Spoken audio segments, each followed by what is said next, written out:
Hey everyone, we're living in a time where we're surrounded by so many bad habits and negative behaviors that are really hurting us. Sometimes, they make us feel super guilty, and they're seriously messing up our lives. But honestly, we often don't know how to break free from these bad habits. For example, staying up late and sleeping in leaves us exhausted all day, like we're stumbling around like zombies. Yet, we don't know how to ditch that habit.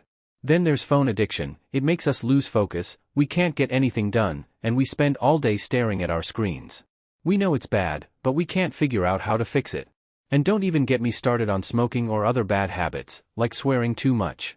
So, how do we completely get rid of these habits and live a healthier life? This video isn't just for business people, it's for anyone who recognizes their bad habits and wants a solid method to tackle them for good. Let's get started. Today, we're going to talk about how to break those bad habits that we keep repeating every single day. The method I'm going to share with you is called the habit loop, developed by Charles Duhigg, an American author, journalist, and researcher. This method is the result of tons of research and studies in fields like healthcare, sociology, and business. It's an incredible piece of work, and it's considered one of the most effective and successful ways to break bad habits in the world right now. I'm honestly thrilled to share this method with you so we can tackle those habits together. Here's how we'll structure today's talk to make it easy to follow. Part 1, I'll give you some inspiration and motivation to build the energy and strength you need to ditch those bad habits. We need to get fired up and really understand why we should break these habits with serious determination. Part 2, I'll walk you through the habit loop method in detail, with specific examples so you can see how it works and apply it to your own life. Part 3, I'll share some extra tips and notes to help you use this method effectively. Alright, let's jump into part 1. Getting motivated and inspired to break those bad habits. Part 1, Building motivation. One of the biggest challenges when you're trying to change something, especially something that's been hurting you for a long time, like swearing too much, smoking like crazy, or chugging sugary sodas, is finding the motivation. Maybe you're overweight because of those sodas, or you check your phone every 5 minutes and can't get anything done.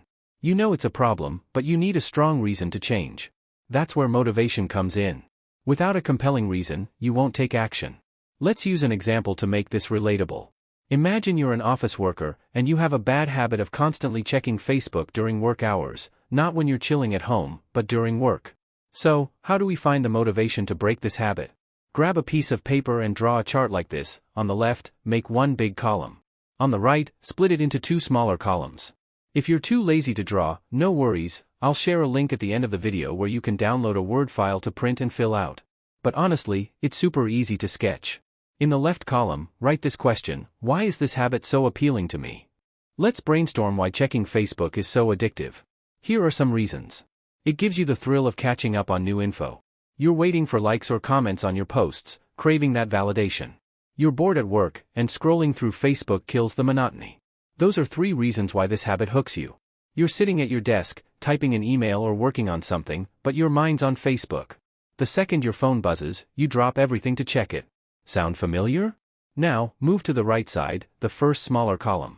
Write this question: what are the consequences of this habit? This step is crucial.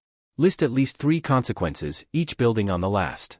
For example, Consequence 1, I can't focus on my work. Consequence 2, because I can't focus, it takes me twice or even 3 times as long to finish tasks. Consequence 3, because I'm wasting so much time, I don't have time for meaningful things like learning, spending time with my spouse, kids, parents, or friends, or even taking care of my health. My life feels rushed and chaotic. See how this one habit, constantly checking Facebook, makes your life feel out of control? You're always playing catch up. Now, go to the second smaller column on the right and write, what's the cost of this habit? Look at the consequences you just listed and dig deeper. For example, my relationships are suffering because I don't have time to connect with loved ones, and I'm always stressed and snappy. I feel less knowledgeable because I'm not learning anything new. I struggle in conversations, especially about work-related stuff, and I feel inadequate. My health is taking a hit, I'm gaining weight, feeling tired, and sitting all day staring at my phone isn't helping. Now, label the left column what I gain and the right column what I lose. Circle gain and lose in red or bold them. Compare the 2 sides. On one hand, you gain a quick hit of entertainment or validation. On the other, you're losing focus, relationships, health, and time for growth. Ask yourself, is this habit worth it? Do the gains outweigh the losses, or is it time to admit this habit is holding you back? If you realize it's not worth it, if it's damaging your relationships, health, or future, write this down: it's time to break this habit. Better yet, add, I want to break this habit. Circle want in red. If you've reached this point, you're ready for part 2.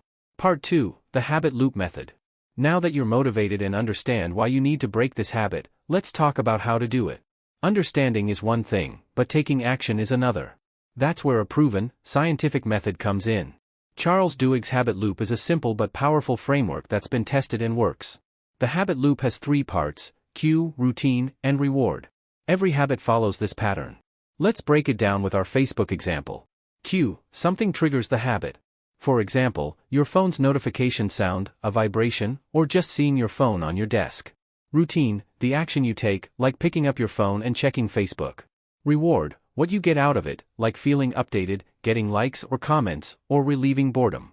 Every habit follows this loop. A cue triggers a routine, which leads to a reward. To break a bad habit, you need to intervene at the cue or routine stage, or both. Changing the reward is tough, so we'll focus on the first 2. Grab another piece of paper and write, cue, routine, reward. Under cue, list the triggers for your Facebook habit. Phone notifications. Phone vibrating. Seeing your phone on your desk. Under routine, write, checking Facebook. Under reward, write, feeling updated, getting likes/comments, relieving boredom. To break this habit, you can disrupt the cue or change the routine. Let's start with the cue. Some of you might cheat by using your work laptop to check Facebook. If that's you, take it a step further: use a separate SIM card for work that's not linked to your Facebook account, and enable 2-factor authentication on your Facebook. That way, even if you try to log in, you can't, because the verification code goes to your smartphone at home. This is how you tackle the cue head-on. Now, let's talk about changing the routine.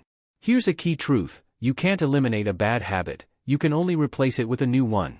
For example, instead of checking Facebook when you feel the urge, try these alternatives. Walk over and chat with a coworker.